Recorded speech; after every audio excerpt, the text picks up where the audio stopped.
I've worked some pretty strange jobs over the years. Night janitor at a shopping mall, late shift dishwasher at a truck stop diner, even a cleaner for a funeral home, but nothing ever got under my skin quite like this one. I took the job because I needed to disappear for a while. You ever get to that point? Not just tired, done with people, noise, cities, life. I'd burned bridges, lost friends, and my bank account barely had enough to cover another week in the city.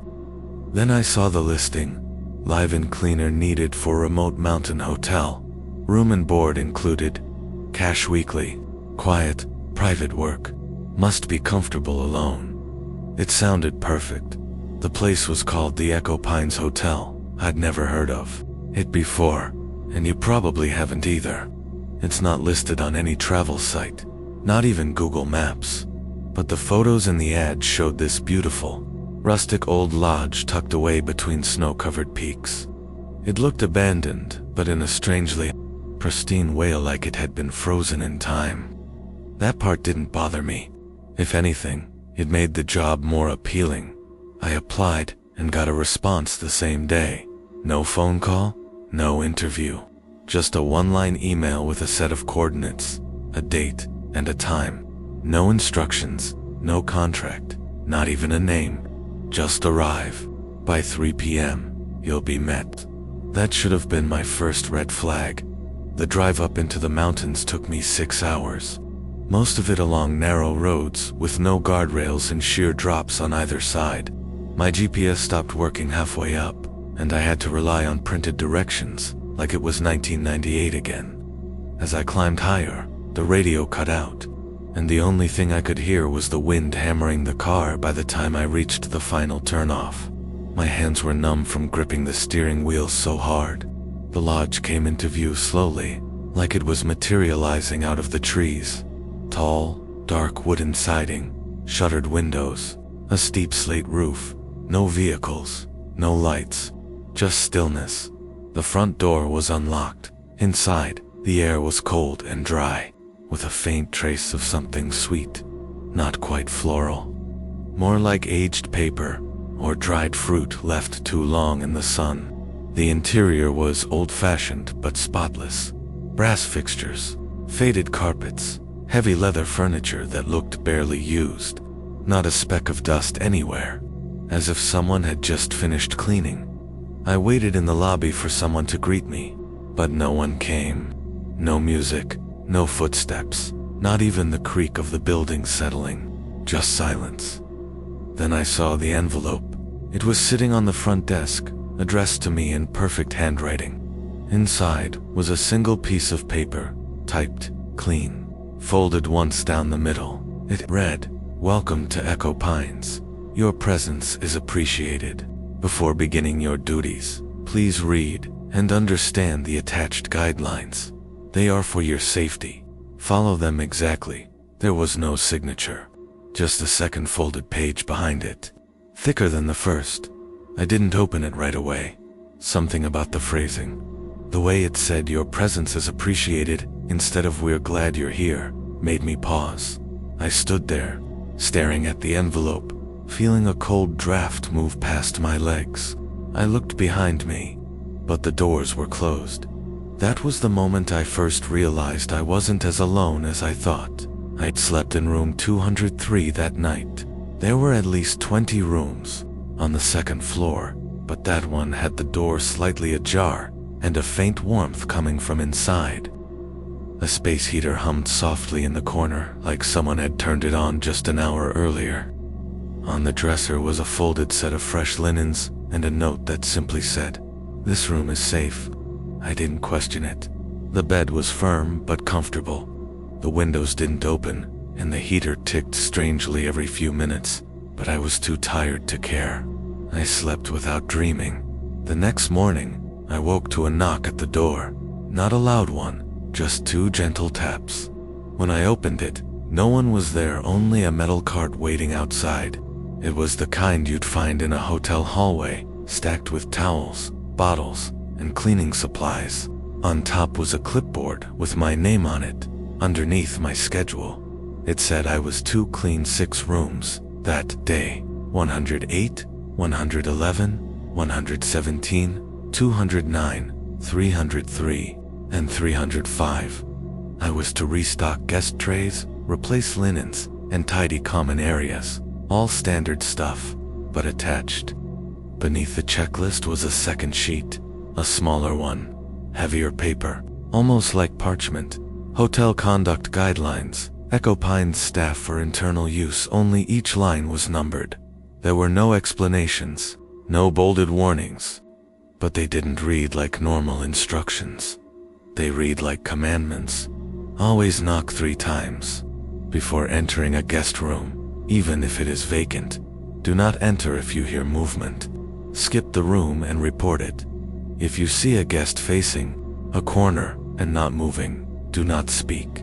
Back away slowly and do not break line of sight until out of the room. Do not use the lobby phone after midnight. If it rings, do not answer. If a door is already open when you arrive to clean, leave it open.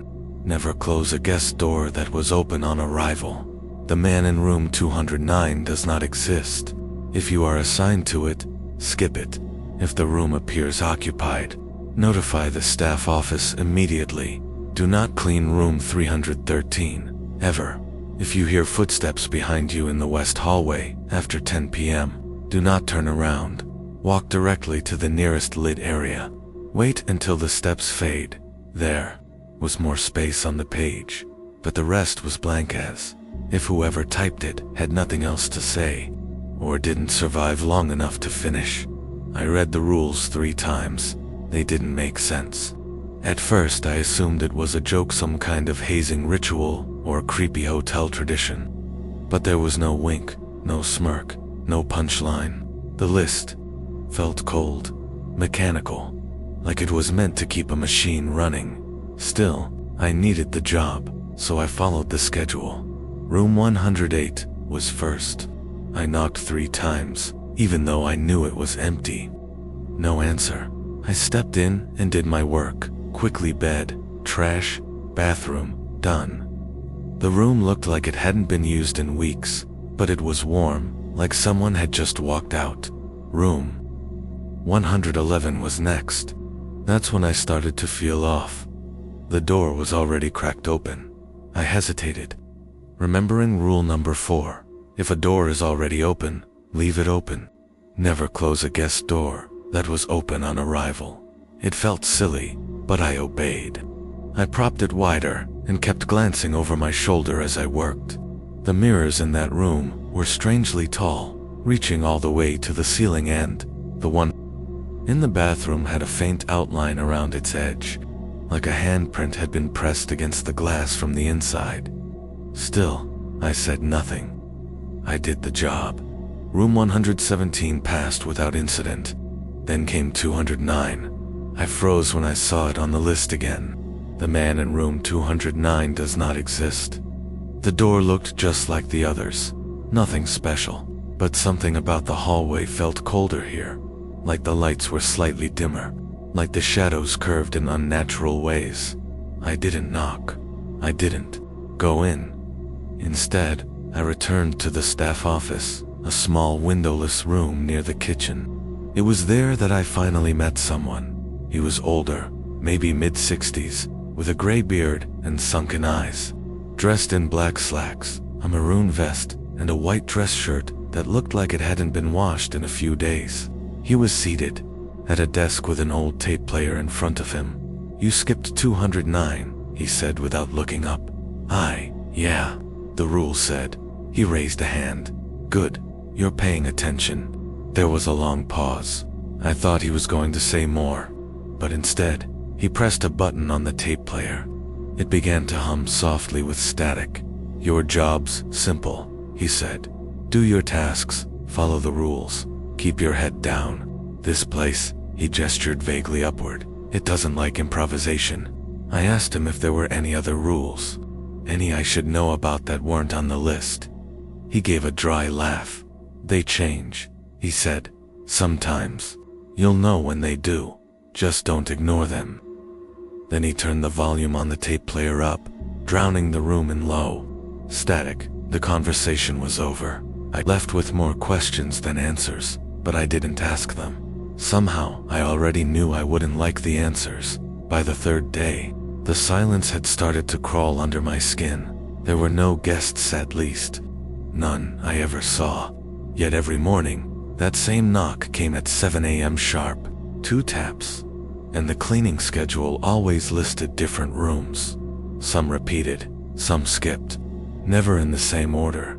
That day, room 303 was on the list again. I'd cleaned it once already. It hadn't stood out. But now something was different. When I reached the 3rd floor, I noticed it immediately. The hallway smelled like burnt sugar and rain-soaked fabric. The light above room 303 flickered. Not fast, just one slow pulse every few seconds, like it was breathing. I knocked 3 times. Silence. I waited, then turned the handle and stepped in. The air inside was warm and still. It felt heavier than the other rooms, like I'd walked into a sealed box. Everything was exactly where I left it last time. The bed tucked in military tight, the guest tray untouched, the curtains pulled halfway. But this time, the closet was open, just a crack, an inch at most. I stood there for maybe 10 seconds, staring. My hand itched to pull the door shut. I don't know why. Maybe it was instinct. Maybe it was the feeling of being watched. That primitive pressure on the back of the neck.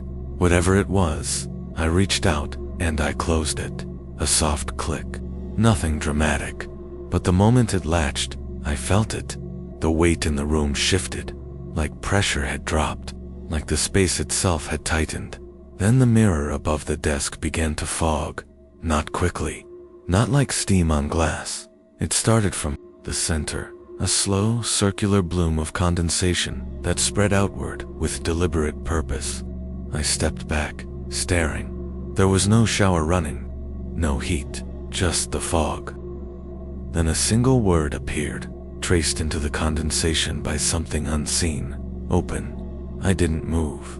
The mirror stayed fogged for another 10 seconds, then cleared, just as slowly as it had begun. The letters faded, and the glass dried completely and naturally fast. The closet door creaked. I hadn't touched it. It swung open on its own, gently revealing nothing but a row of empty hangers, swaying slightly back and forth. I didn't clean the rest of the room. I backed out slowly and closed the door, left it open, just like the rules said. I crossed off the room on my clipboard and took the stairs 2 at a time, back down to the lobby. I tried to calm myself with logic. Maybe the mirror had fogged from body heat. Maybe the word was a smudge I hadn't noticed before. Maybe the door was weighted weirdly. Maybe, but when I returned to the staff office to submit my list, the man was already waiting. He was sitting in the same chair, tape player still humming. "You closed the closet," he said without looking up. I didn't answer. He reached into the drawer and pulled out a fresh sheet of paper. Another rule list. But this one was different. There was a new line added to the bottom. "Do not shut any door that opens by itself. It is not yours to close." I stared at it, heart thudding. "How did you? I told you," he said. "The rules change. Usually for a reason." Then he handed me a small envelope. Inside was a folded bill, $50. "Tip," he said. "Room 303. I didn't want to touch it, but I took it anyway. That night, when I returned to room 203, there was a second envelope on my dresser. It was blank. Inside was another 50.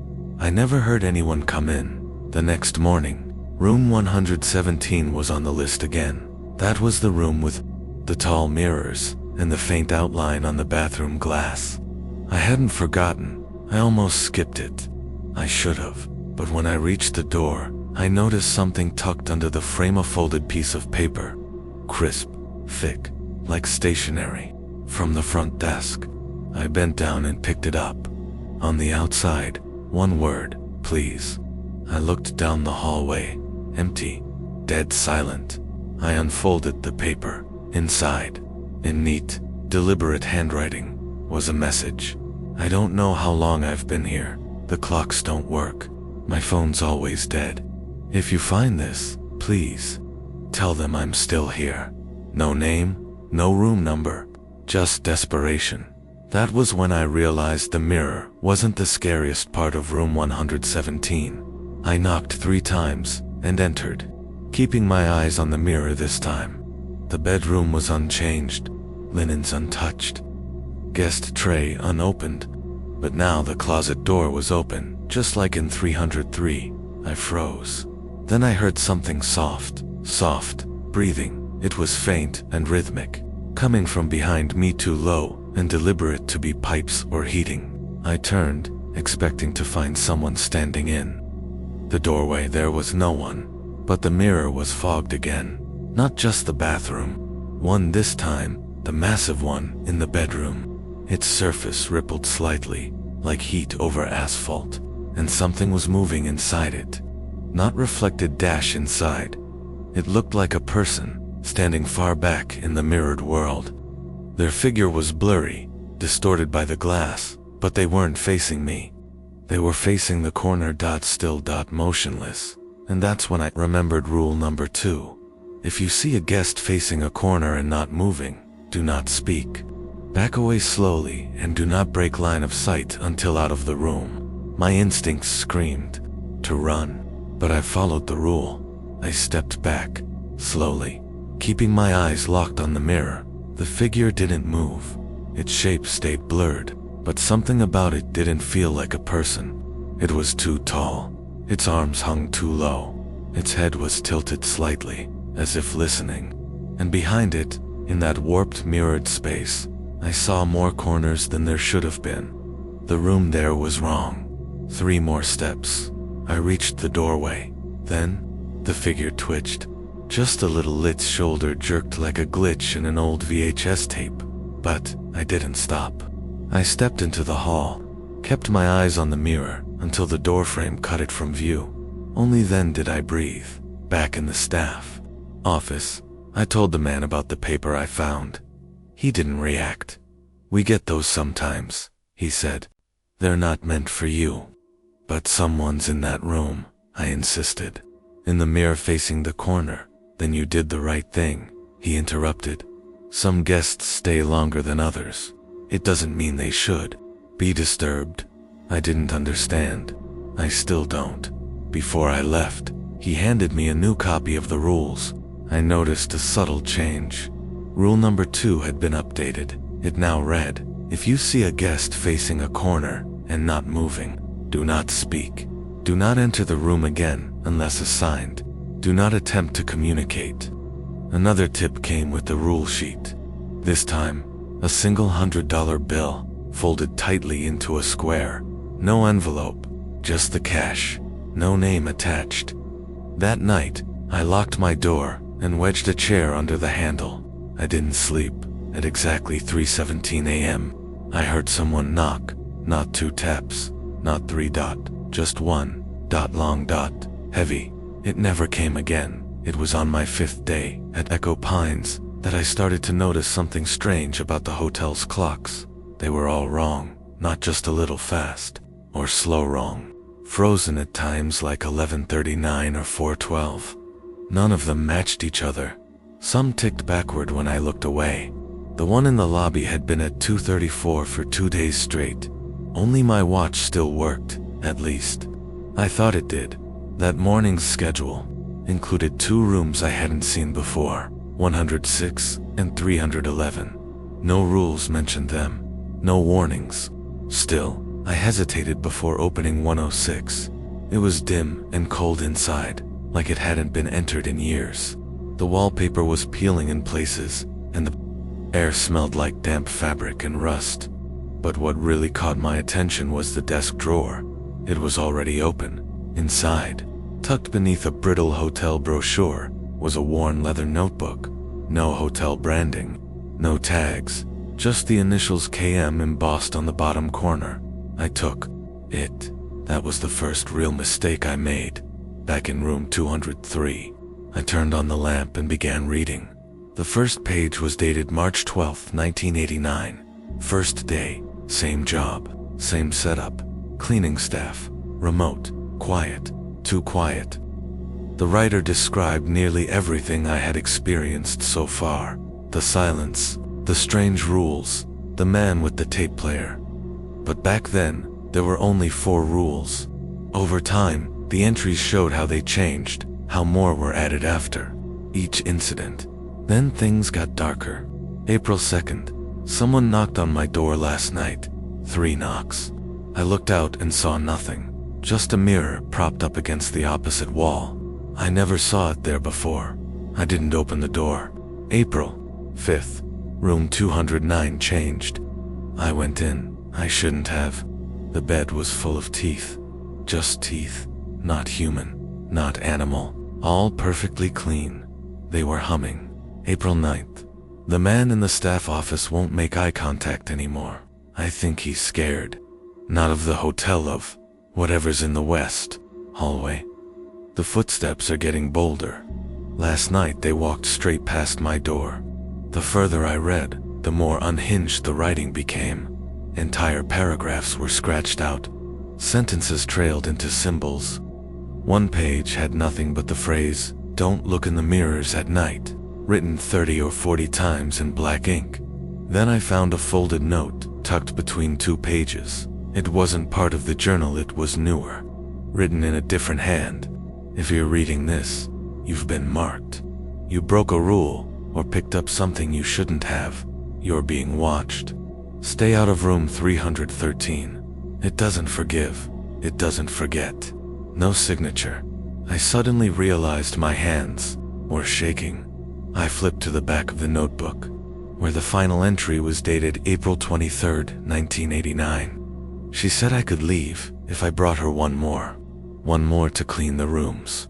1 more to carry the list. I don't know if I'm still me. I don't remember what my face looks like anymore. But I told her yes. I told her I'd find someone. The page after that was blank. So was every page that followed. I stared at those words for a long time. 1 more to clean the rooms. 1 more to carry the list. Was I the 1 more? Was that how people got here? I had 1,000 questions, but there was one that suddenly chilled me to my core. Who was she? That evening, I returned to the staff office. The man was there again, sitting by the tape player. It hissed softly under his breath. I placed the notebook on his desk. He didn't look at it, didn't touch it. "I found this in room 16. I said it belonged to someone named KM. He worked here." The man's eyes flicked up only for a moment. "Kevin," he muttered. "That was his name. He didn't leave. What happened to him?" He leaned back in his chair, slow and deliberate. His voice was lower now, like the static was trying to cover what he said. "He made a deal. That's all you need to know. Most do, eventually. A deal with who?" I asked. His gaze drifted to the corner of the room, where the shadows pooled, unnaturally deep. He didn't answer. "You knew him." He nodded once. "He trained me." The air suddenly felt colder. "I think something's wrong with the mirrors," I whispered. "No," he said quietly. "Something's wrong in them." He reached into his vest pocket and pulled out a small, yellowing photograph. It was old and creased, but I could still make out the image. A group of 7 people standing in front of the Echo Pines lobby staff, judging by their uniforms, smiling, holding a hand-painted sign that read, "Welcome new guests, April 1989. I recognized one of the faces. KM, he was second from the left. But what really unsettled me was the fact that the photo had 8 shadows, 1 more than there were people. The extra shadow stood behind KM, just slightly too tall, just slightly off-center. I handed the photo back, but the man didn't take it. He stared through me like he was already somewhere else. "There's a reason we don't use cameras here anymore," he said. "Or reflections. They let it through. The thing this place was built for." I opened my mouth to ask more, but the lights flickered and he stood up fast, shutting off the tape. "That's enough for tonight," he said. He grabbed the notebook and slid it into the bottom drawer of his desk, locking it with a rusted key. Then he nodded toward the hallway. "Go back to your room. And if you hear your own voice calling from outside the door, no matter what it says, don't open it." "I won't," I said quietly. But I was lying, because something deep inside me already knew that voice would sound like someone I'd trust. And when it came, I might not be strong enough to resist. It started with the mirror in room 203. Not the big one above the dresser, the small circular one above the sink. I wasn't even looking into it when it happened. I was brushing my teeth half asleep when I noticed the reflection wasn't right. I stopped moving. In the mirror, I was still brushing. Slowly, methodically, back and forth. My reflection didn't stop. I dropped the toothbrush and stepped back. The reflection kept brushing for another 3 seconds before it finally stopped, looked up, and smiled at me. It wasn't my smile, it was wider and wrong, and it stayed just a little too long. I turned the mirror around, face first against the wall. That night, I left the hallway light on. Around 2:40 a.m., I heard footsteps, soft, deliberate, approaching my door. I held my breath. The footsteps stopped directly in front of room 203, then 3 knocks, not 2, not 1, 3. Exactly like I was supposed to knock on guest doors. I stayed silent. The doorknob turned slowly, firmly, but it didn't open. Whoever was out there didn't seem to care about the lock. They just kept twisting the handle back and forth, testing, waiting. Then I heard it, my voice. "Hey, it's me, open up. I just want to talk." It was my exact tone, my exact inflection, but not my words. I backed away, toward the bed, and grabbed the lamp cord in my hand, like it would protect me. "Don't be weird about this. You're scared, I get it. But if you let me in, I can explain everything." Silence. "Then you're already marked. It won't help to hide." The voice was still mine, but quieter now, less human. "She wants to see you." A long pause. Then the footsteps moved on. I stayed up until morning. No knock came at 7 a.m. No cleaning cart. When I checked the schedule clipboard, it was blank, not a single room listed. Instead, just a new note pinned beneath the clip. 313 is open. She has requested your attention. I stared at the number for a long time. Room 313, the only rule that was absolute from the beginning. Never enter it. The hall to 313 didn't feel like part of the same hotel. The lights were dimmer. The floorboards warped. The wallpaper was different, older, floral, faded in the way paper gets when no one breathes in the air for 100 years. The door at the end was darker wood than the others. No number plate, no handle, just a keyhole. And there, hanging on a nail to the right, was an old brass key. I should have turned back, but I didn't. I took the key, unlocked the door, and stepped inside room 313. It was freezing. The air was thick with dust and something else, scopery, sweet. The walls were covered in sheets, like someone had draped white cloth over everything. The bed, the dresser, the mirrors, even the ceiling fan. But one mirror was uncovered, and in it, I saw her. She wasn't behind me. She wasn't even reflected. She was just in the mirror, a tall, thin woman in a black dress with long sleeves that trailed behind her like smoke. Her face was pale, stretched tight across sharp bones. Her eyes were just black pits, like they had been scooped out. Her mouth was too wide, and it didn't smile. Lid just opened, silently. She raised one arm and pointed at me behind me. Something slammed shut. I turned. The door was gone, just gone. A blank wall where it had been. I heard whispering from all sides, like dozens of voices circling my head, speaking over each other, repeating one phrase in a dozen different tones. "Stay, stay, stay." I backed away from the mirror, but I didn't get far, because something moved beneath. One of the white sheets dot the bed. The sheet shifted like someone was sitting up beneath it. I could hear the fabric crinkle. Then another sheet on the chair slid to the floor. Something was in the room with me. I ran to the far wall, but the space stretched. The harder I tried to get to the window, the longer the hallway inside 313 became. I turned back, toward the mirror only, to see myself standing inside it. But not exactly me. The reflection of me was closer to the woman now. Eyes black, smile wide, and behind that version of me, she stood whispering into my mirrored ear. I reached for the nearest sheet and pulled it down. It revealed nothing, just air. I turned, pulled another, empty, another hands, too many hands, long, pale, jointless hands that gripped the sheets from underneath and began to push through. The walls were swelling, breathing like lungs, and the whispers were rising to a scream. Stay. I covered my ears. Stay. Something grabbed my wrist. I screamed and spun, expecting to see Herb. The grip loosened. It was the man from the staff office. Only it wasn't him anymore. His skin was like wax, melted and smoothed. His eyes were dull. His mouth moved, but no words came out, tonally static. That same low hiss from his tape recorder. Then he dropped something into my hand. A key, a small one. Silver, ornate, cold dot. He pointed to the wall. One spot dead center began to peel, like paper curling from damp wood. Behind it a door. I didn't hesitate. I ran. The key fit. The door opened, and I fell through blackness, for what felt like hours. When I woke up, I was back in room 203. The clock read 2:34. The lights were on. The air was still, but on the desk was another envelope. Inside, just one line written in the same handwriting as all the others. She remembers you now.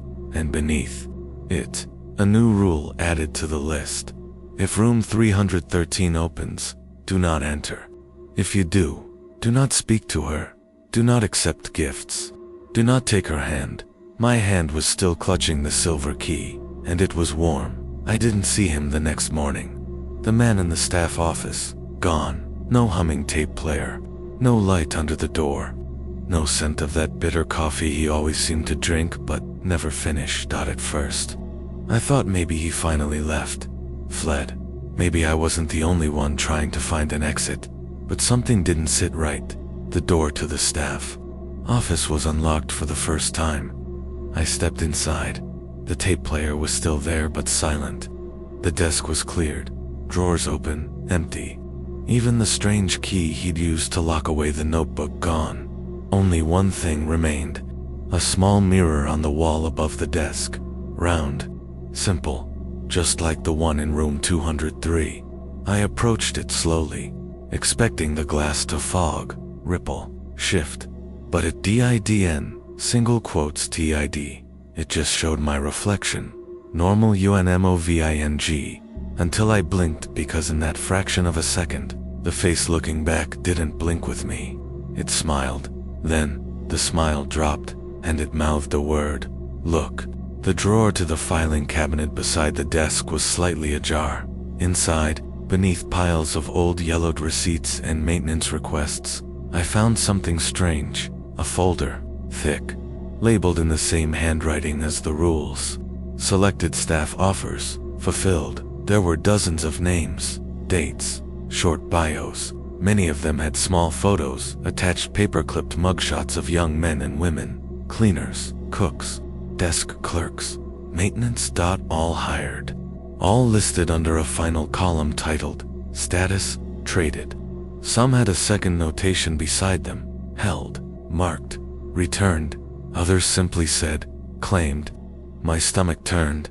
I flipped further back, and that's when I found the page that changed everything. A contract? Signed by someone named Harold Myers, same name as the man from the staff office. The date was from 1997. The contract was simple. Typed, I offer myself in service to Echo Pines. Under the old agreement, in exchange, I request 1 year of protection from her. I will provide new candidates. I will ensure the rules are enforced. My hands trembled. He hadn't just known the rules, he had made a deal to enforce them. To feed her, and all that time he'd been guiding me, keeping me safe. He was really preparing me. like cattle fattened before the knife. 1 year of protection in exchange for souls. No wonder he always knew when a rule had been broken. No wonder he updated the list. He'd done it dozens of times before. I was just the next offering. I closed the folder and stood, ready to burn the whole room down if I had to. But before I could move, something behind me whispered, "He broke the deal." I turned, but the room was empty. The mirror, though, was fogging, and slowly, a message appeared. "We are not patient." That night, I didn't sleep. I didn't eat. I just sat at the edge of the bed, staring at the new rule list that had been slipped under my door. It had a new addition.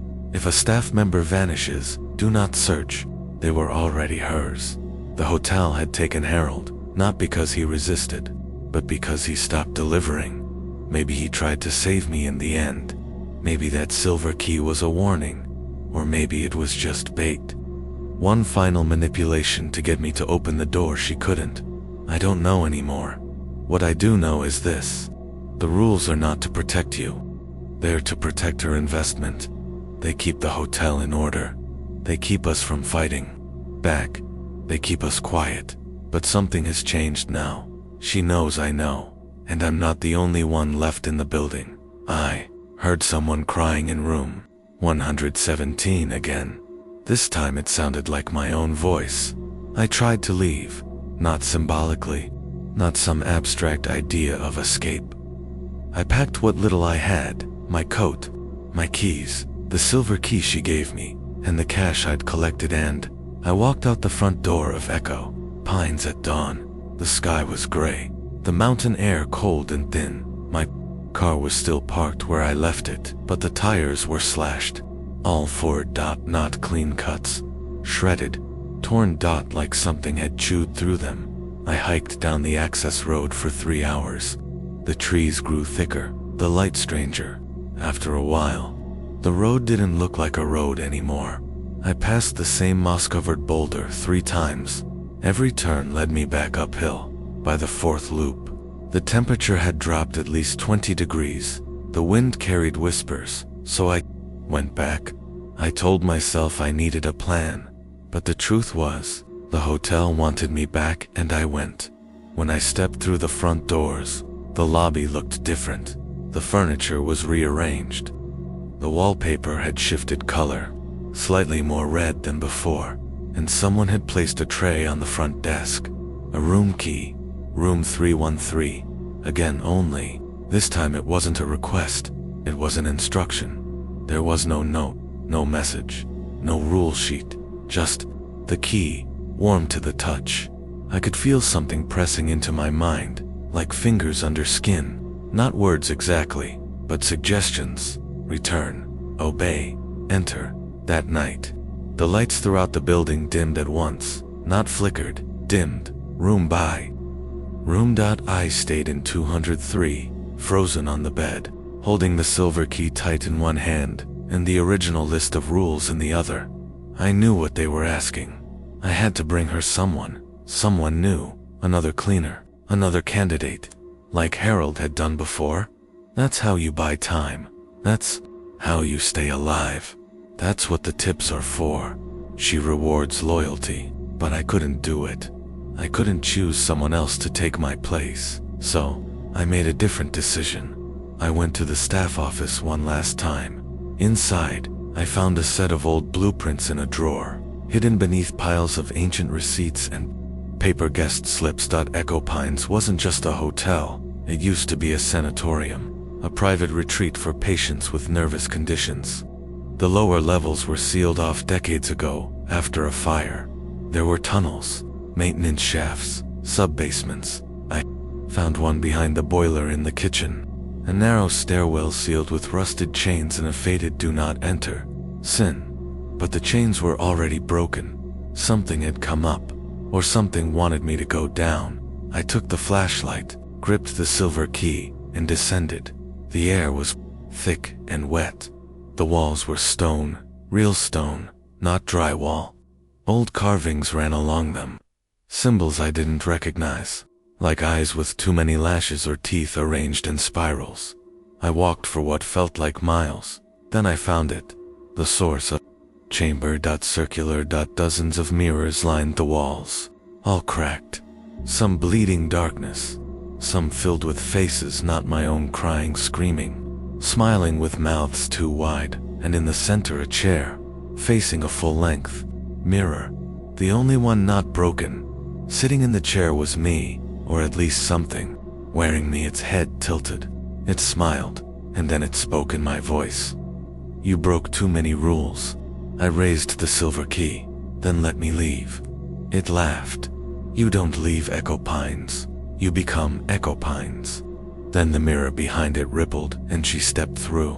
The woman from 313. Her arms too long, her dress slithering across the stone. She raised a hand and pointed at me. Everything shook. The flashlight burst darkness. I didn't run. I made my choice. I turned and shoved the silver key into the nearest mirror.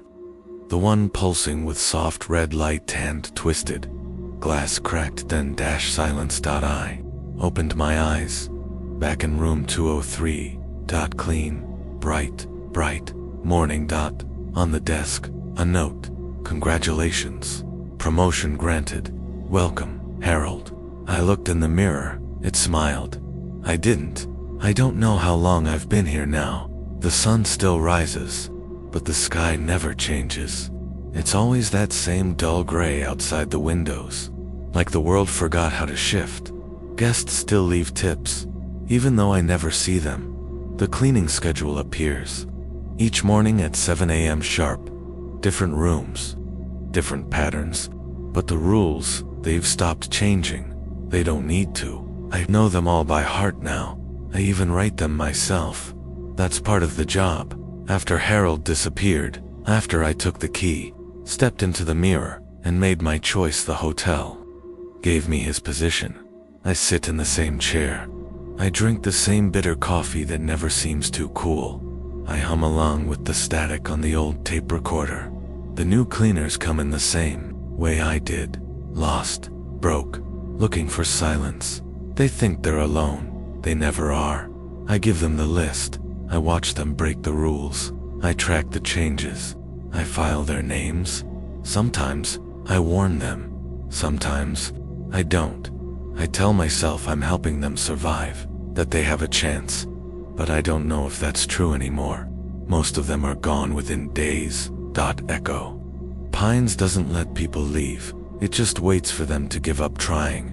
Room 313 stays locked now. She doesn't speak to me directly. Not anymore. She doesn't need to. She's in the mirrors, in the spaces, between the halls, in the knock that comes once, then never again. In the way your own voice sounds different in the dark. But I keep the system running, because if I don't, she'll find me again. This morning, I found a new name on the cleaning roster. Fresh, young, full of questions. They'll be arriving at 3 p.m. today. Their envelope is ready. Their first room is prepared. Their rule list is printed, neatly folded. 7 rules to start, same way mine started, same way yours might. And the strangest thing, even after all this, I still find tips left on nightstands, inside shoes, slipped into mirror cracks. Always warm to the touch, always waiting to be used. The hotel rewards loyalty, but it never forgets who you were before. Sometimes, in the mirror behind the desk, I still see my old self. He's still screaming, but his mouth doesn't move anymore.